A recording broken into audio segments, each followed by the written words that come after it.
சகசரநாமத்தில் 203வது நாமாவளி சந்தாதா அப்படின்ற நாமாவளி. இந்த நாமாவளிக்கு ஆழ்வார், ஆச்சாரியர், பெரியோர்கள் கொடுத்திருக்க விளக்கம் மிகச்சிறந்த விளக்கம்.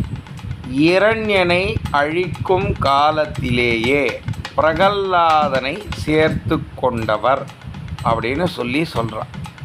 இந்த நாமாவளிக்கு நாம் எப்படி அர்த்தத்தை புரிஞ்சுக்கணும் அப்படின்னு கேட்டிங்களான்னா, இரண்யன் மாதிரி எத்தனை பேர் இருந்தாலும் அவர்களை அழிக்கும் வல்லமையை கொண்ட பெருமாள் சாதாரண நிலைமையில் இருக்கும் பக்தர்களை தன்வயப்படுத்திக் கொள்கிறார். தன்வயப்படுத்திக் கொள்வது மட்டுமல்லாமல் எல்லா விதமான பக்தி வழிகளையும் பக்தனுக்கு காண்பித்து தன்னுடன் சேர்த்து கொள்கிறார்.